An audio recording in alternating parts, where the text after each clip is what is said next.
राजधानी लखनऊ में हिंदू आर्मी के मुख्यालय में दक्षिण भारत से पधारे हिंदू आर्मी के वरिष्ठ नेता सतीश अन्ना के सम्मान के साथ प्रेस वार्ता का आयोजन संपन्न हुआ, जिसमें 8 अगस्त 2023 को दिल्ली के जंतर मंतर पर आयोजित महापंचायत, जिसमें देश विरोधी काले कानून को समाप्त करने और देश हित में कानून बनाने की मांग को लेकर वार्ता संपन्न हुई। भारत में जो अंग्रेज थे वो भारत छोड़ो आंदोलन चलाया गया था, तो उसी ऐतिहासिक दिन को दोहराते हुए हम लोग पिछले 5 वर्षों से भारत जोड़ो आंदोलन चला रहे थे।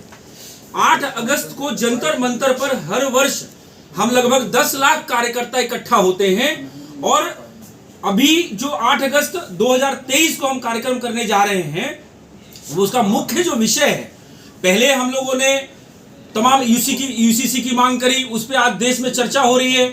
हमने पीएफआई बैन की मांग करी उसी जंतर मंतर से, आज पीएफआई बैन हो चुकी है।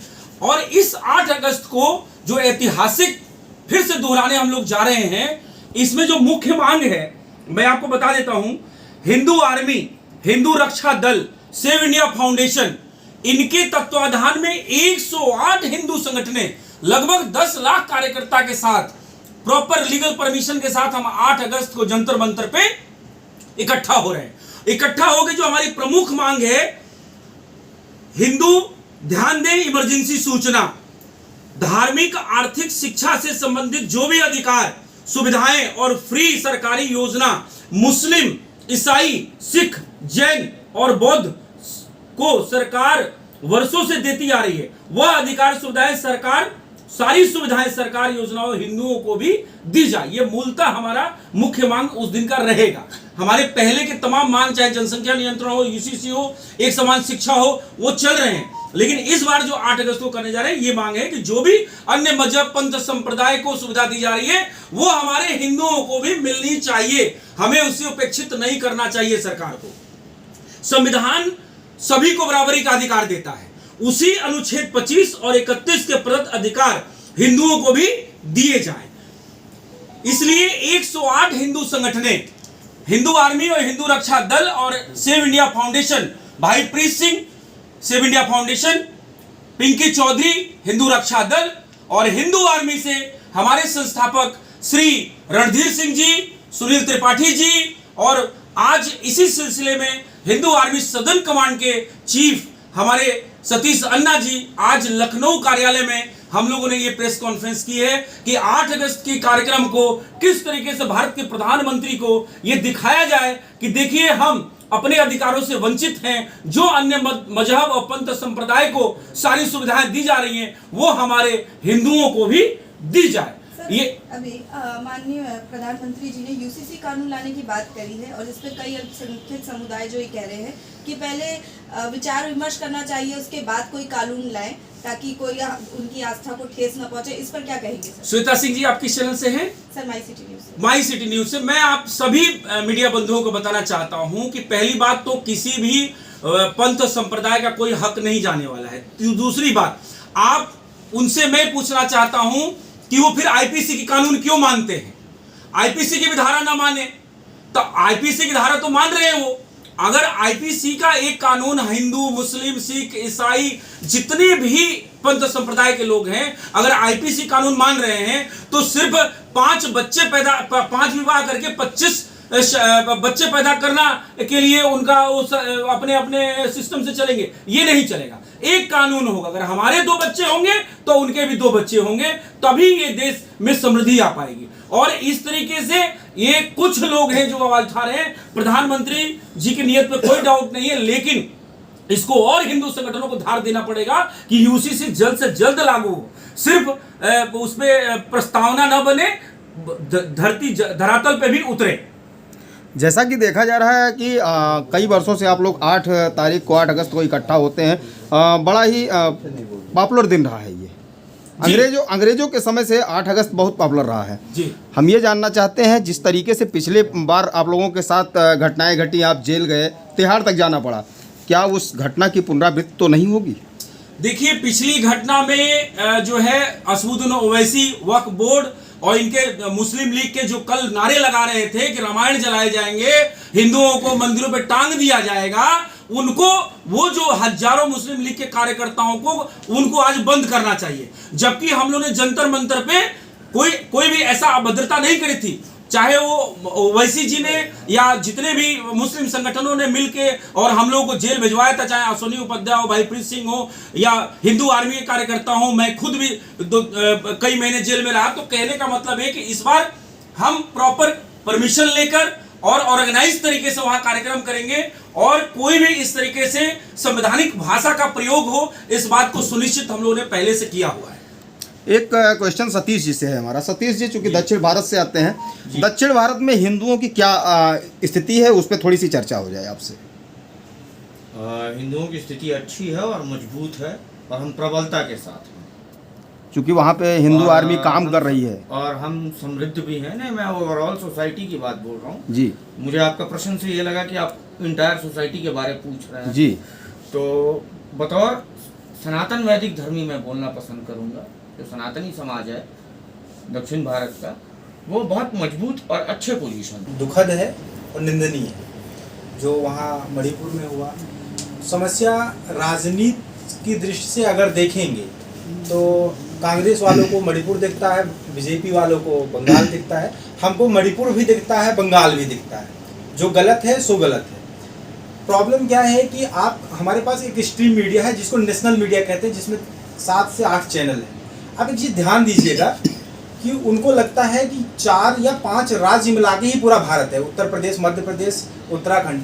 अगर आप कोई भी न्यूज़ देखेंगे, जैसे कि अगर हिंदुओं को बांटने की बात किया जाए, जातिवाद पे जो न्यूज़ चलाते हैं, खास करके जो नेशनल मीडिया जो अपने आप को कहते हैं, आपने देखा होगा कि जो दिखाया जाएगा कि ब्राह्मणों ने शोषण किया, तो आप उनका टाइटल देखना न्यूज़ में, पांडे, त्रिपाठी, मिश्रा, दुबे, चौबे, ये उत्तर प्रदेश के ब्राह्मण।